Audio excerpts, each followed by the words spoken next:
ఇప్పుడు అమ్మ ఇక్కడ ఒక పజిల్ ఇస్తుంది, నువ్వు అక్కడ సేమ్ రాయాలి. మనం మెమొరీ గేమ్ ఆడదాం, ఓకేనా? ఇక అమ్మ ఏకి ఏకి మధ్యలో సర్కిల్ ఇచ్చింది, బీకి మధ్యలో సర్కిల్ ఇచ్చింది, ఓకేనా? స్టాండింగ్ లైన్కి మధ్యలో సర్కిల్ ఇచ్చింది, ఓకేనా? స్టార్ట్. నువ్వు స్టార్ట్.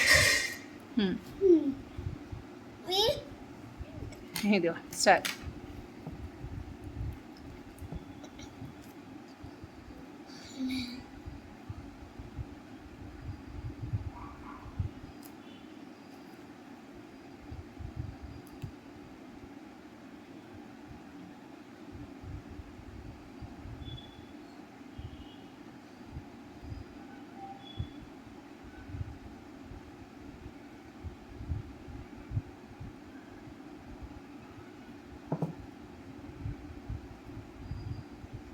Good job, Ruhan.